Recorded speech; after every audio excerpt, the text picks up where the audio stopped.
1. En los años 80, aquella colonia del centro histórico se veía exactamente igual a como se ve ahora.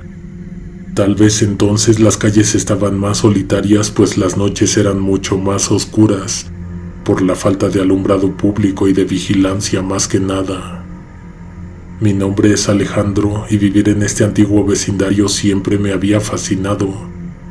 Desde que tengo memoria, este ha tenido sus misterios y leyendas urbanas, pero lo que estaba a punto de experimentar superaba cualquier cosa que me hubiera imaginado. Durante semanas había estado escuchando extrañas voces que parecían surgir desde el drenaje o las coladeras de la vecindad. El interior de la vieja y pobre vecindad en el centro histórico donde viví por lo largo de 25 años era un reflejo de décadas de abandono y deterioro. Los pasillos angostos y oscuros se extendían como un laberinto, serpenteando entre los múltiples departamentos apretujados. Las paredes estaban cubiertas de capas de humedad y manchas de moho, evidencia de la falta de mantenimiento a lo largo de los años. Los decaídos colores de la pintura original apenas eran visibles, eclipsados por el paso del tiempo y la falta de cuidado. Algunas secciones de la pared se desprendían, revelando aquellos viejos materiales usados hace más de un siglo: madera, piedra y ladrillos. Algo que desde siempre me llamó la atención del lugar era que sus espacios parecían esconder pasadizos secretos, cuartos ocultos, cámaras vacías. Desde niño siempre le puse atención a los ruidos que se suscitaban al interior del edificio, como si fueran un habitante más de aquella vecindad. Las escaleras de madera crujían bajo el peso de los residentes que subían y bajaban constantemente. El olor a humedad, mezclado con un rastro de basura y comida rancia, llenaba el aire estancado. Las ventanas, cubiertas de polvo y suciedad, apenas permitían la entrada de luz natural, creando una atmósfera sombría y opresiva. Los departamentos eran pequeños y apretados, con escasos muebles y adornos. Los techos bajos daban una sensación de claustrofobia, mientras que el suelo de madera crujía bajo cada paso. Las tuberías expuestas serpenteaban a lo largo de las paredes, recordándote constantemente la antigüedad y falta de renovación del lugar. Los baños compartidos eran espacios estrechos, con retretes y regaderas viejas y desgastadas. El agua fría salía en un goteo constante, mientras que los azulejos descascarados y las puertas desvencijadas añadían un aire de abandono. Al principio pensé que aquellas voces eran simplemente ilusiones auditivas causadas por el eco de la ciudad, pero se volvieron más fuertes y persistentes con el paso del tiempo. Las voces susurraban palabras ininteligibles y aterradoras y me acechaban incluso cuando lograba conciliar el sueño. Tengo bien grabado el recuerdo de la preocupación que me provocaba estar despierto escuchando esas cosas, especialmente porque había ocasiones en que, desesperado por el insomnio, salía a recorrer los pasillos, no solo para encontrar la fuente del ruido, sino algún otro vecino despierto a esas horas, oyendo lo mismo que a mí me tenía despierto. En una de aquellas angustiantes noches en que me fue imposible conciliar el sueño, bajé las escaleras, di varias vueltas y recorrí varias veces los laberínticos corredores hasta que creía haberlo hallado. En el rincón más oscuro y olvidado de esa vieja vecindad se encontraba un misterioso cuarto. Su puerta, gastada por el tiempo, apenas mostraba señales de haber sido abierta en décadas. Sinceramente me sorprendió en ese momento haber vivido tantos años en ese edificio y nunca haber estado frente al número 2. La puerta estaba tapiada con podridas tiras de madera, las cuales no hicieron resistencia en lo absoluto. Solo fue necesario hacer un poco de fuerza para jalarlas, para despegarlas de los largos clavos que las sujetaban apenas. Lo siguiente no me causó sorpresa. Ese cuarto no tenía llave, así que con cautela giré la perilla y me adentré en un espacio sumido en la penumbra. El cuarto parecía congelado en el tiempo. La pintura de las paredes revelaba destellos de un verde oliva desvanecido. Los muebles antiguos, cubiertos de una gruesa capa de polvo, permanecían en su lugar, pero mostraban los estragos del abandono. Una cama de hierro con barrotes retorcidos se encontraba en una esquina, mientras que una silla con el respaldo roto descansaba junto a una mesa tambaleante. Las voces y los ruidos venían de ahí, pero a la vez no venían de ahí. Había algo detrás de alguna de las gruesas paredes o en un agujero cubierto con vieja y podrida duela de madera. Después de varios minutos de respirar el polvo que se alzaba con el más mínimo movimiento, encontré lo que estaba buscando. Una puerta oculta detrás de un viejo armario. Al moverlo con cuidado descubrí un pasadizo estrecho que conducía hacia lo desconocido. La humedad del aire se volvió más palpable a medida que avanzaba y el eco lejano de las corrientes de agua resonaba en mis oídos.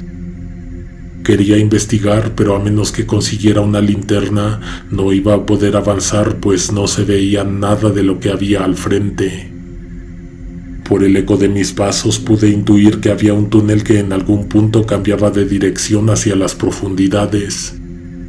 El pasadizo descendía en espiral, adentrándose en lo más profundo del subsuelo de la ciudad. Las paredes estaban cubiertas de moho y líquenes, y gotas de agua caían intermitentemente desde el techo.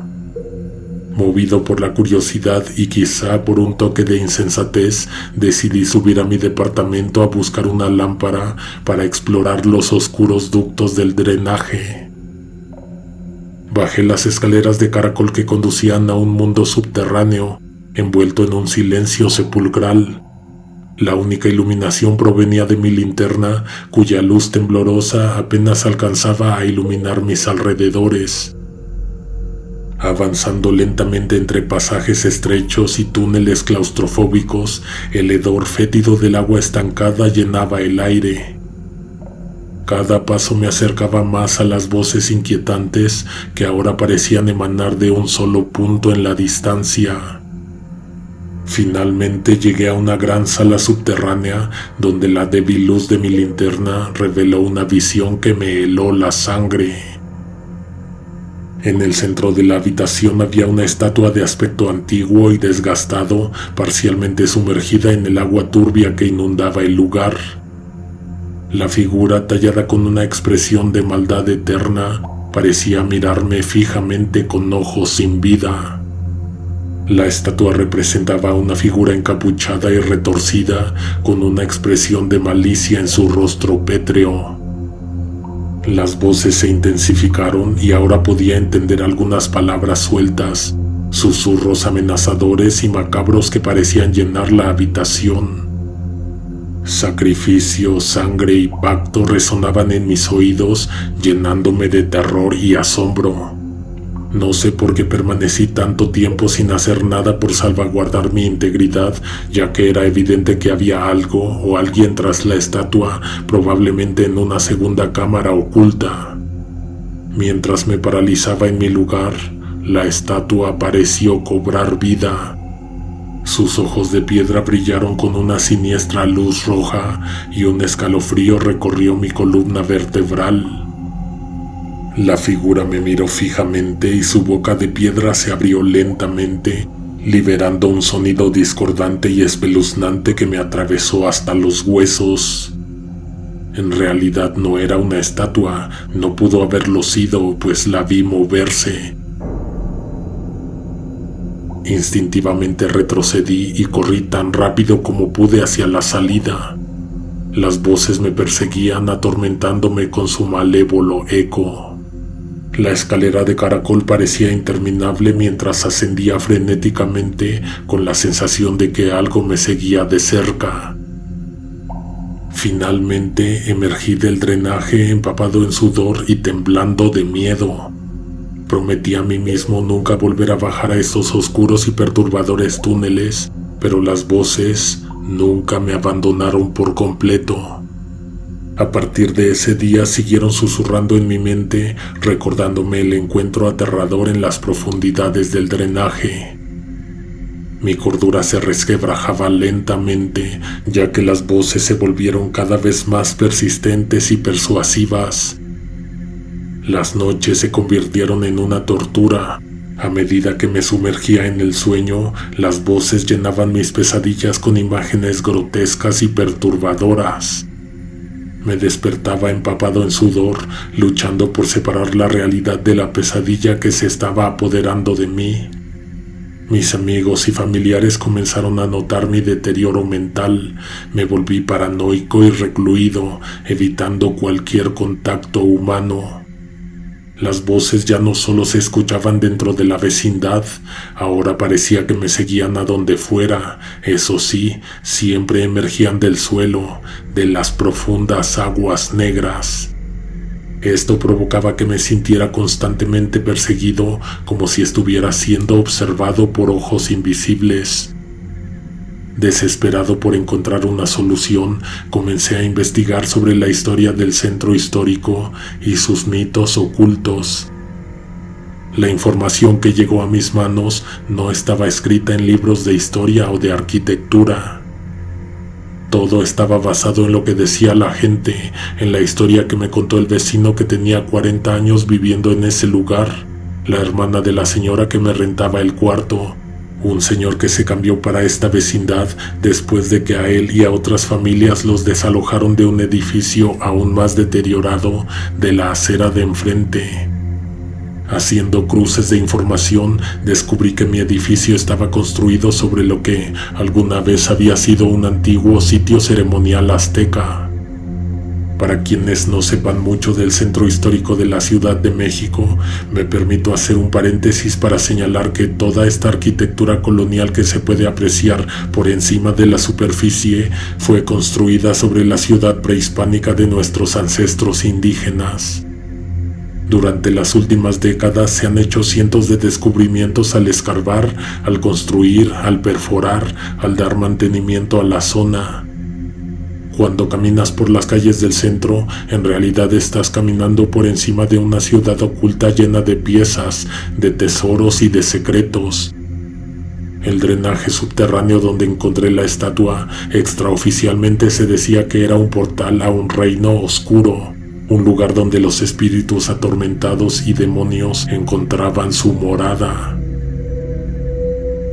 Decidido a liberarme de la maldición que me impuso aquello que me vio directamente a los ojos, busqué la ayuda de un chamán local quien se especializaba en rituales de limpieza y protección espiritual.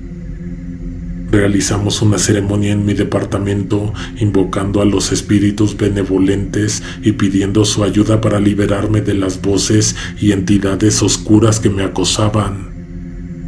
El chamán llevó a cabo una serie de rituales, quemando hierbas sagradas y entonando cánticos en una lengua ancestral. La atmósfera se volvió densa con energía espiritual y finalmente sentí un alivio, como si una pesada carga hubiera sido levantada de mis hombros. Las voces se desvanecieron gradualmente y la paz regresó a mi vida. Aunque los ecos de aquel encuentro en el drenaje nunca se borraron por completo de mi memoria, pude reconstruir mi vida aprendiendo a lidiar con mis miedos y agradeciendo cada día por mi liberación. Ahora, cuando paseo por las calles empedradas del centro histórico, mi mirada se posa en las coladeras y los drenajes, recordándome que existen secretos oscuros debajo de la superficie de nuestra realidad cotidiana. Estoy decidido a mantenerme alejado de ellos, valorando la tranquilidad que he recuperado y aprendiendo a vivir con una nueva apreciación por la luz y la serenidad en medio de la oscuridad que acecha en las profundidades. Solo una cosa te digo antes de terminar. Está bien que escuches las voces, verdaderamente es difícil de ignorar todo eso que hay debajo de nuestros pies. Únicamente te pido que no les pongas mucha atención.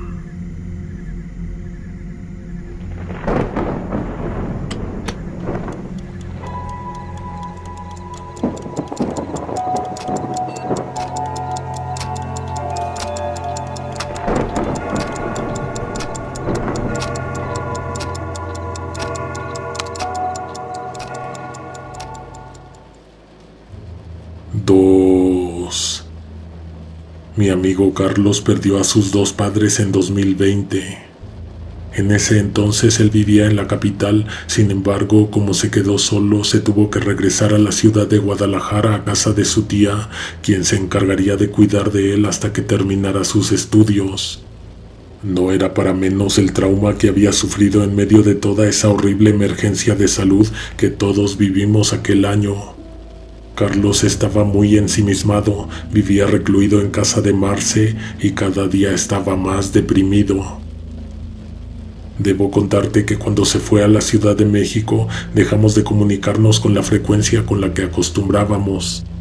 El único medio que conservamos fue un chat en donde compartíamos videos de YouTube.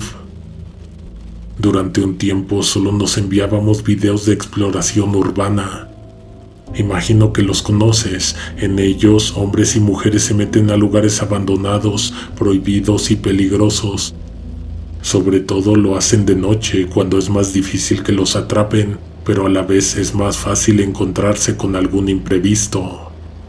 Con toda la intención de ayudarlo a sobrellevar un poco de lo que estaba sucediendo en su vida en ese momento y que despejara un poco su mente, se me ocurrió invitarlo a explorar un edificio abandonado cerca del despacho donde trabaja mi papá.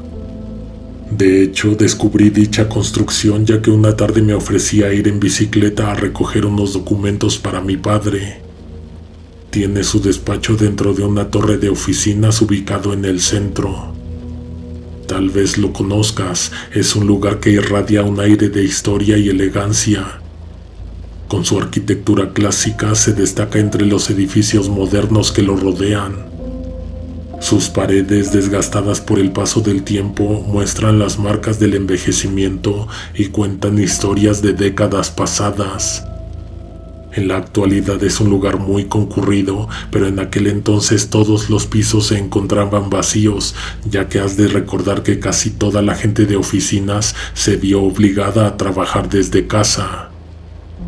La entrada principal del edificio está flanqueada por dos grandes puertas de madera talladas con intrincados diseños que una vez debieron ser impresionantes. Sin embargo, ahora están exhaustas y descoloridas.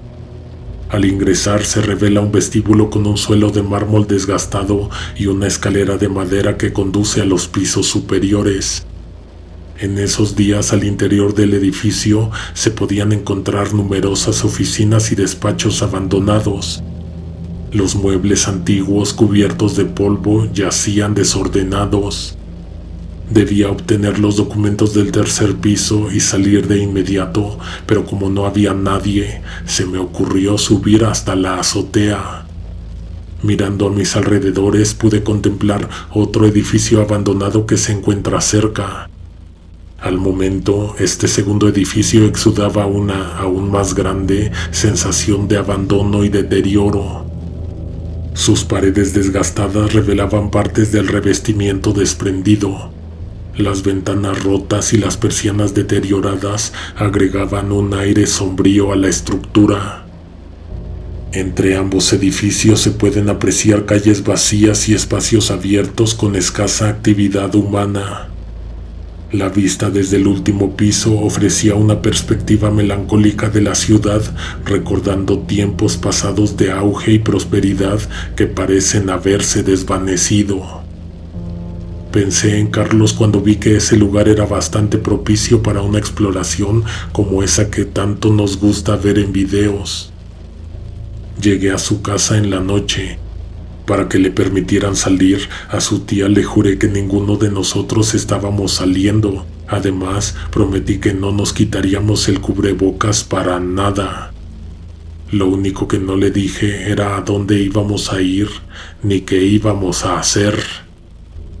Ni Carlos sabía a dónde nos dirigíamos y no lo averiguó ni siquiera porque yo cargaba con una mochila donde llevaba de todo, incluso algunas cosas que no íbamos a necesitar. Aquel edificio no tenía persona alguna que lo cuidara. Entrar a sus instalaciones no fue nada difícil, lo cual debió habernos preocupado un poco, pues en su interior no encontramos huella de algún otro explorador, vándalo o vagabundo. Era muy bueno para ser verdad. Generalmente los espacios en los que se mueven los exploradores urbanos nunca son inmaculados, pero este lo era. Las paredes, que alguna vez estuvieron adornadas con elegantes cuadros y estanterías llenas de libros, ahora se veían descuidadas y desprovistas de vida, pero intactas. Hay mucho que te podría decir del edificio, pero lo que más me interesa contarte fue cómo llegamos de ahí a los túneles del drenaje. No sé si el hecho de que todo estaba en su sitio y que simplemente parecía un edificio deshabitado nos dejó con la sensación de que algo le faltaba a la exploración, hasta que encontramos en un semisótano unas calderas. El edificio en cuestión contaba con un cuarto de máquinas ubicado en su interior. Este cuarto, con sus paredes de concreto y suelos de baldosas, albergaba una serie de equipos y maquinaria que algún día brindaron soporte al funcionamiento del edificio.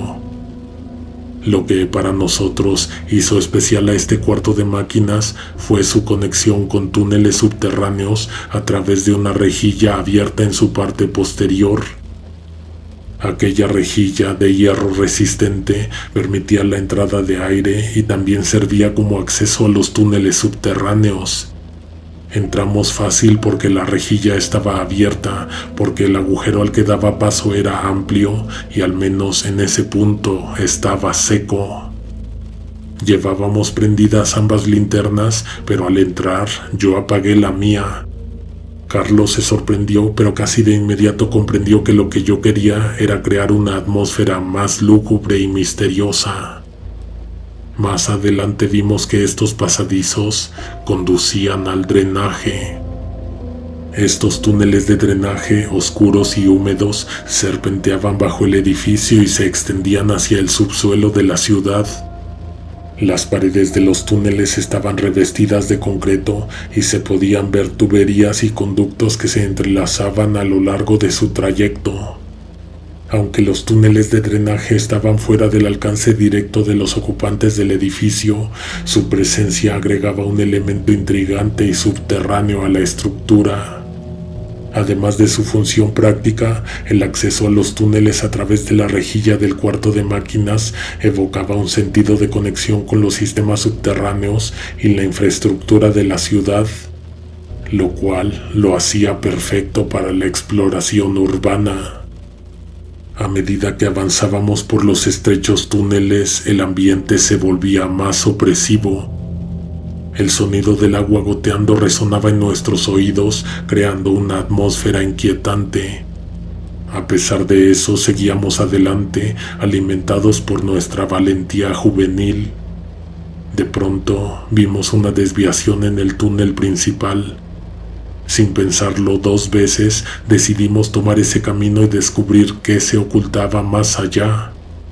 A medida que nos adentrábamos en la desviación, el olor a humedad y a suciedad se hacía más intenso, por lo que nos aseguramos de portar en todo momento el cubrebocas. Entonces, al final del pasillo, encontramos una puerta destartalada. No parecía haber sido abierta en años. Carlos y yo intercambiábamos miradas llenas de curiosidad y decidimos empujarla juntos.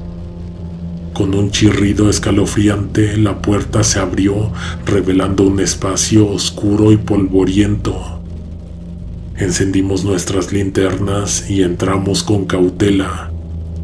Era un departamento abandonado con muebles cubiertos de telarañas y polvo acumulado. Podrías esperar encontrar cualquier cosa en el drenaje, tal como objetos descartados involuntariamente o a propósito. Mis tías contaban la historia de una persona que trabajaba para el sistema de aguas y drenaje que encontró algo escalofriante atorado en una rejilla. Eran 3 sillones de una sala, pero no solo eso, cada sillón estaba siendo ocupado por una persona bien erguida, recargada en el respaldo y muerta. Siempre pensé que ese había sido un descubrimiento excepcional, digno de ser contado como una leyenda urbana. Sin embargo, lo que vimos ahí desafiaba toda historia. Un departamento amueblado en las profundidades, en el lugar más apestoso, oscuro y oculto de la ciudad. El silencio era tan denso que podíamos escuchar nuestros propios latidos. Mientras explorábamos, sentíamos que los ojos invisibles nos observaban desde las sombras. De pronto, un escalofrío recorrió mi espalda. Miré a Carlos y pude ver el terror en sus ojos. La figura de una sombra se movía sigilosamente en una esquina. Nuestros corazones latían desbocados mientras retrocedíamos lentamente, pero la sombra nos siguió, moviéndose de manera siniestra por el cuarto. Encendimos la segunda linterna e incluso una tercera que tardé un poco en sacar de la mochila. El miedo nos dominaba, pero no podíamos permitir que nos paralizara. Corrimos hacia la puerta, pero algo nos detuvo en seco. Varios ruidos revelaron que, en la oscuridad, algo caminó hacia nosotros y luego se detuvo ante nuestras espaldas. Intentamos gritar, pero nuestras voces se ahogaban en el aire espeso. Volteamos, apuntamos con las linternas hacia un sucio y viejo sillón. Era un muñeco ventrílocuo, lo que sorpresivamente había salido de su escondite. De ninguna manera podría tratarse de una persona disfrazada. Era una figura podrida fabricada de madera, trapos y tela sucia. Aquel muñeco emanaba un olor penetrante y desagradable, producto del tiempo que ha pasado en la humedad y la putrefacción. Su rostro pintado, una vez alegre y festivo, ahora estaba deformado y desfigurado. Las pinceladas de colores brillantes se habían desvanecido y mezclado con manchas de suciedad. Los trapos que conformaban su cuerpo estaban desgarrados y deshilachados, revelando su relleno ennegrecido y podrido.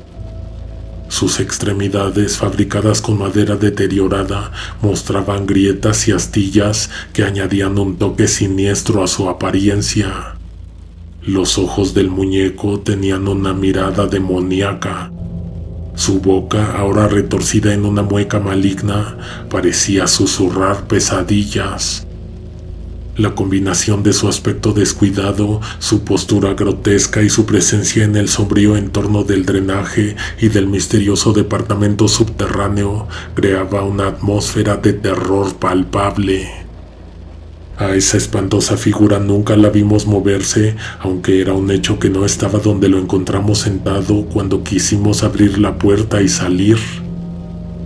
No podíamos dejar de mirarlo, porque aunque bien sabíamos que era un objeto inerte y que no tendría sentido verlo moverse o cobrar vida, algo nos decía que dentro de todo ese revoltijo de telas podridas había algo. La puerta estaba cerrada con llave, al contrario de como la encontramos cuando ingresamos a la pieza. Sacudir la perilla no funcionó, aventar el cuerpo intentando vencer el marco tampoco. Nos tomamos turnos para intentar abrir. Mientras uno lo hacía, el otro miraba al muñeco para asegurarse de que no se moviera hacia nosotros, para que la oscuridad no lo volviera a bañar. Fue Carlos el que se dio cuenta de que la llave estaba en la mano de la asquerosa figura.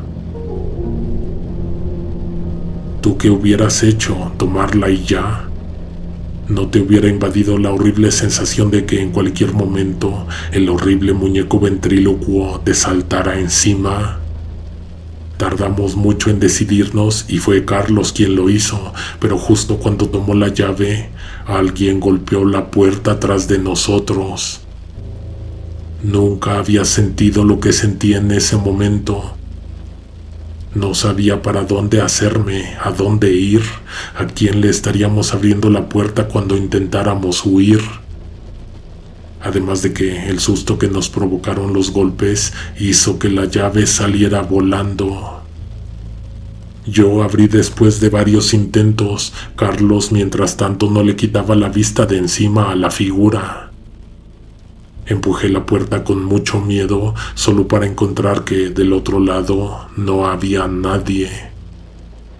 Salimos de ahí sin ánimos de seguir explorando o de ir un poco más allá.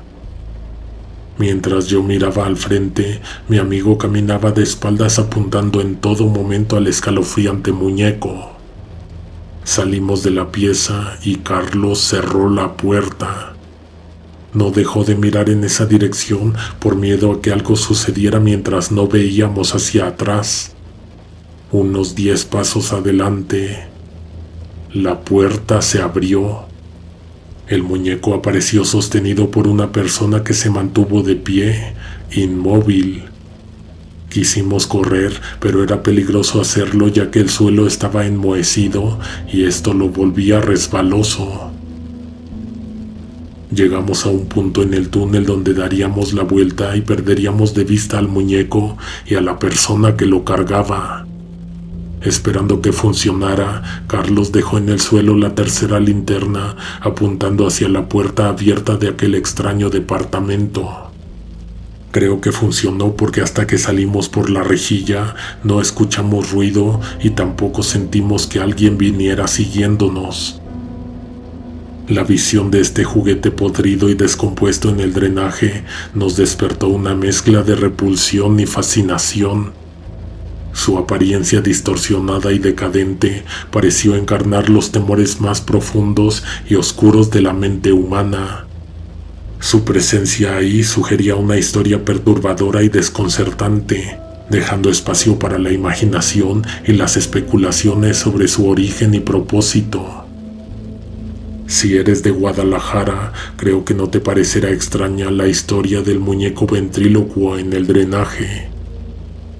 Yo hasta ese momento no la sabía, pero según me han dicho amigos y conocidos con quienes he compartido esta historia, que es muy sabido que en los túneles profundos por donde corren los desperdicios se escuchan horrendas risas que evocan la imagen de una persona que habla entre dientes, fingiendo que es el muñeco quien habla con su voz.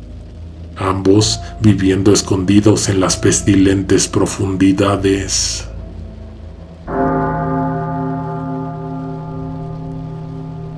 Tres. Buenas noches, conejo negro. Hace una semana regresé de unas vacaciones en Colima en casa de mi hermana. Yo no conocía muy bien a Juan, su esposo. Una de las últimas noches que pasé en su casa, estuvimos platicando anécdotas de la infancia. Mi cuñado nos contó algo escalofriante. Te juro que en el momento en que su historia se empezó a poner buena, le dije que me permitiera anotarla para que a la primera oportunidad pudiera redactarla y mandártela. Lo único que me dijo mi hermana fue que si de verdad me atrevía a contártela, que cambiara los nombres.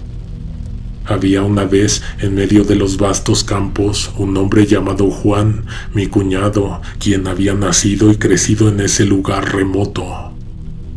Juan siempre había sido un amante de la tranquilidad y la paz que el campo le brindaba, pero a veces incluso los lugares más apacibles pueden albergar secretos oscuros. En la extensa familia de Juan, su hermano menor, Luis, solía pasar largas horas jugando solo en los alrededores. Sin embargo, un día, Luis comenzó a hablar de un amigo misterioso que nadie conocía. El niño decía que se llamaba Pedro y tenía 6 años, pero nadie podía recordar haber visto a ese niño antes. Al principio todos pensaron que Luis simplemente tenía una imaginación vívida, como cualquier otro niño. Sin embargo, las historias sobre Pedro se volvieron cada vez más extrañas y perturbadoras. Luis afirmaba que jugaba con Pedro cerca de una letrina, una vieja fosa de desechos en el terreno más alejado de la casa. A medida que las semanas pasaban, el misterio de Pedro se volvía más inquietante. Juan y su familia comenzaron a preocuparse y decidieron investigar la historia del niño desconocido. Preguntaron con los vecinos, buscaron al niño basándose en las descripciones dadas por Luis, hasta que descubrieron una verdad perturbadora. Pedro había muerto trágicamente años atrás, ahogado en la pestilente profundidad de la letrina abandonada. La noticia dejó a todos estupefactos. ¿Cómo podía ser posible que Luis estuviera jugando con un niño fallecido? Con el corazón lleno de temor, Juan y su familia se aventuraron hasta la letrina para comprobar si las palabras de Luis eran verdad. El día en que se acercaron a ese siniestro lugar, el aire estaba cargado de tensión. El hedor de la putrefacción llenaba sus narices mientras se acercaban al agujero oscuro y maloliente. Ahí, en lo más profundo, pudieron ver los restos de lo que una vez fue la vida de Pedro. Era una visión aterradora y macabra que dejó a todos sin aliento. Entonces, de repente, un escalofrío recorrió sus espaldas cuando escucharon una risa infantil que resonaba en el aire. El sonido parecía emanar de la propia letrina.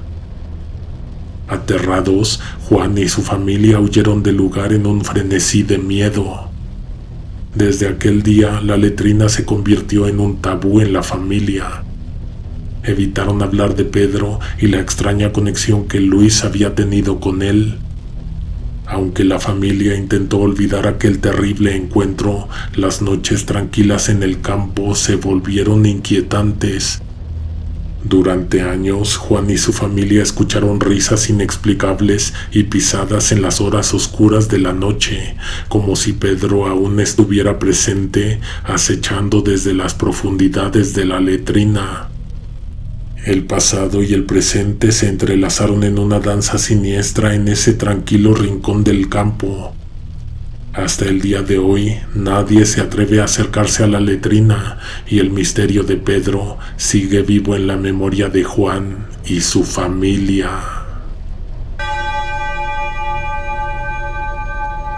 Gracias a que ustedes lo han pedido, estaremos compartiendo nuevas historias de drenaje profundo. En el archivo tenemos varios relatos listos para ser publicados. Sin embargo, antes de concluir con su producción, nos gustaría pedirles a ustedes que sigan mandando sus propias experiencias. Si no te las quieres perder, suscríbete. Si gustas ser de los primeros en escuchar, activa las notificaciones. Hasta la próxima. Alguien te observa en la oscuridad.